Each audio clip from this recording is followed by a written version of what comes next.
몇 가지냐면 이명박 전 대통령 당선되자마자 그 다음 주에 잘렸기 때문에 2007년까지 SBS에서 라디오를 몇 년간 했었는데 그때 SBS 라디오 PD들이 했던 얘기가 있습니다. MBC 라디오는 이길 수가 없다고.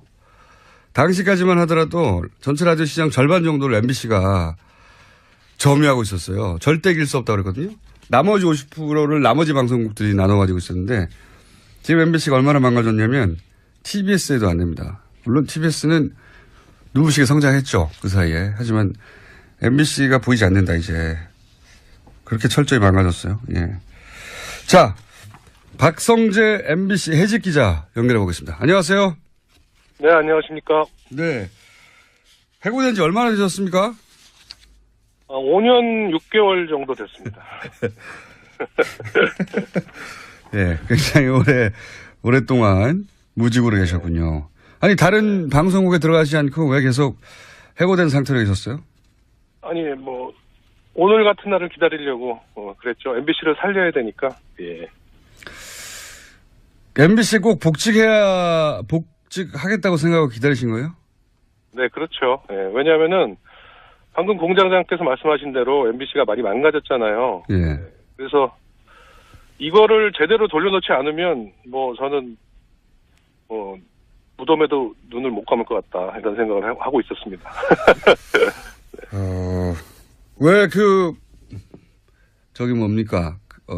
고등법원에서, 판결이 확정됐잖아요. 복직할 수 있도록 길이 열린 거 아닙니까? 그죠? 네, 그렇습니다. 예. 그런데 그때, 복직하지 않고, 네.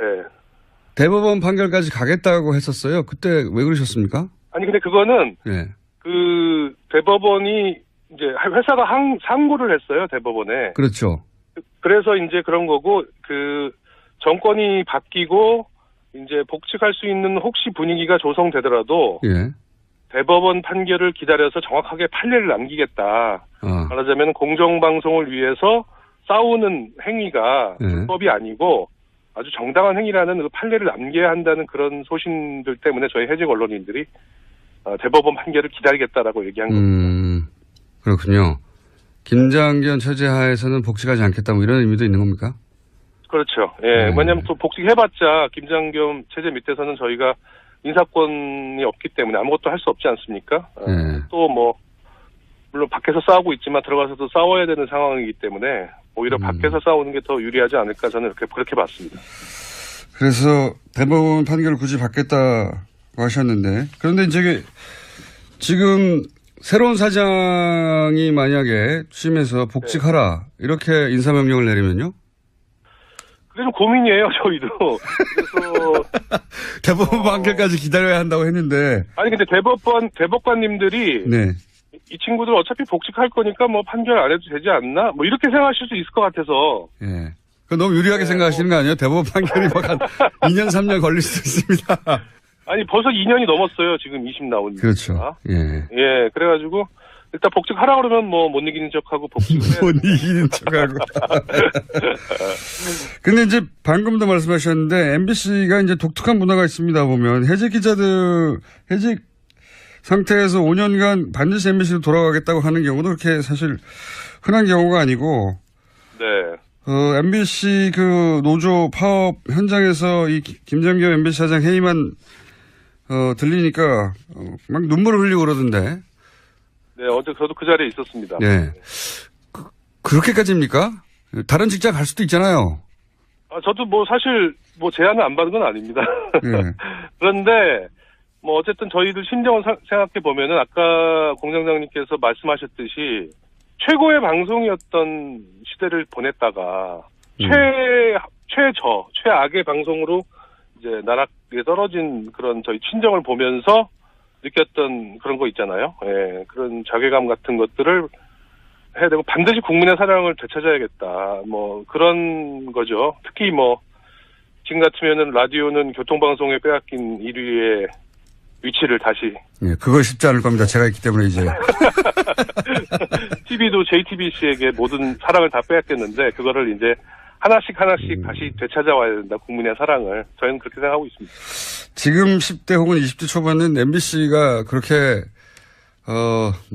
잘 나갔었는지 잘 모를 거예요. 예. 네, 그런 것 같더라고요. MBC 뉴스나 시사방송이 대단했죠, 과거에는. 예. 일단 MBC라고 부르지를 않으세요, 젊은 분들은. 이렇게 부르죠. 예, 이렇게. 자, 간단하게 9년간 네. 그러면 어떻게 망쳐왔는지 요약하자면요? 네. 지금 김장겸 사장은 이명박 정권 때부터 정치부장, 보도본부장, 보도국장, 보도본부장, 그리고 사장, 이 9년 동안 이 과정을 거쳐온 거예요. 그런데 김장겸 사장이 잘 나가면 잘 나갈수록 MBC 뉴스와 시사 프로그램은 정반비례로 무너졌어요. 이분이 제가 볼 때 어저께 성명도 냈는데 억울하다, 언론 탄압이다. 저는 정치적인 야욕이 있다고 봅니다. 그리고 자신의 정치적인 야욕을 위해서 MBC 뉴스와 시사 프로그램을 희생시킨 거죠. 그 공영방송 사장들이 사장만 딱 하고 자기는 인생을 정리하겠다라고 생각하면 아무 문제가 없는데 사장 끝난 다음에 꼭 뭘 더 하려고 그래요. 그렇죠. 정치하려고 하고 높은 자리 가고 싶어 하고. 김재철 사장도 된다고 봅니다. 예. 김재철 사장도 출마하려고 했었죠. 예. 그렇죠. 예. 그러니까 이런 제도를 완전히 끊어야 됩니다. 그래서 지금 정치권에서 방송법 개정 작업도 진행되고 있는데 이 사장을 하고 나서 정말로 방송에만 매진하고 이제 아무런 어떤 욕심이 없는 그런 분들이 사장님이 되는 시스템을 만들어야 된다. 저는 그게 가장 중요하다고 지금 생각하고 있습니다. 아직 파업이 철회된 건 아니니까. 네. 파업이 공식적으로 철회되고 나면 저희가 MBC 노조에서도 사람을 모시고 또 기자님도 직접 스튜디오에 모시고 얘기를 좀 자세히 하고 싶은데 오늘은 미니니까 네. 한 가지만 더 여쭤볼게요. 네. 그 5년 넘게 6년 가까이 복직을 기다렸는데, 예. 네. 복직을 하게 되면 뭘 제일 먼저 하고 싶으세요? 사장? 아니, 제가 아까 말씀드렸듯이 예. 국민들의 사랑을 되찾아오고 JTBC하고 교통방송하고 경쟁할 수 있는, 선의의 경쟁을 할 수 있는 아하. 빨리 그런 뉴스와 시사 프로그램을 만들기 위해서 제가 밑바닥부터 다시 일을 하고 싶습니다. 네. 더 이상은 욕심이 없습니다, 저도. 그걸 정말로 하고 싶으셨나 봐요. 그러니까 6년간이나 기다렸죠. 그럼요. 모든 우리 MBC 언론인들은 똑같아요. 네.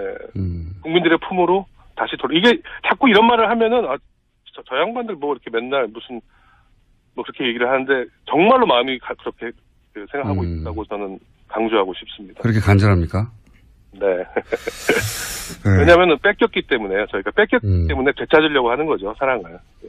본인들이 하다가 망가졌으면 우리 실력이 다 하겠는데, 그게 아니라 강제로 쫓겨나고 그 사이에 본인들이 만들었던 어떤 성과가 다 무너진 거를 보고 나서 다시 되돌리고 싶다는.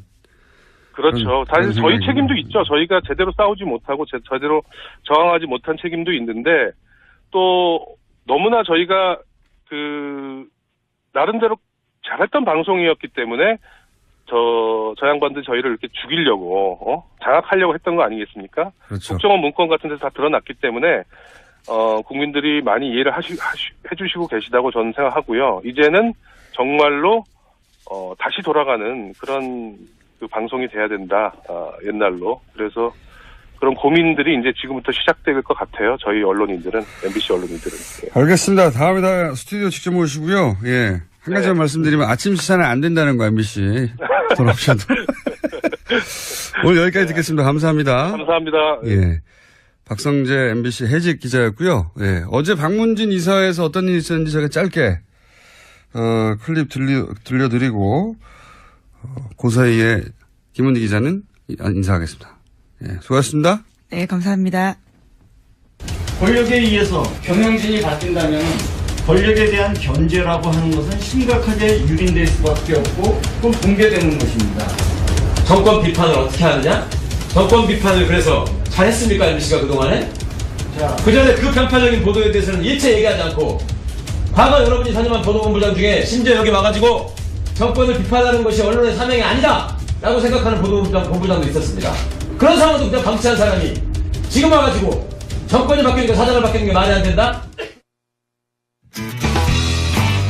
김어준의 좋아요도 적습니다.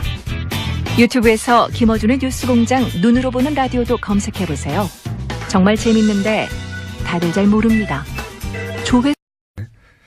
몇 가지냐면 이명박 전 대통령 당선되자마자 그 다음 주에 잘렸기 때문에 2007년까지 SBS에서 라디오를 몇 년간 했었는데 그때 SBS 라디오 PD들이 했던 얘기가 있습니다. MBC 라디오는 이길 수가 없다고. 당시까지만 하더라도 전체 라디오 시장 절반 정도를 MBC가 점유하고 있었어요. 절대 이길 수 없다고 그랬거든요.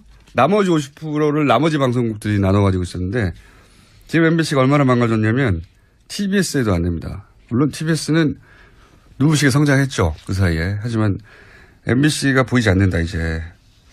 그렇게 철저히 망가졌어요. 예. 자, 박성재 MBC 해직 기자 연결해 보겠습니다. 안녕하세요.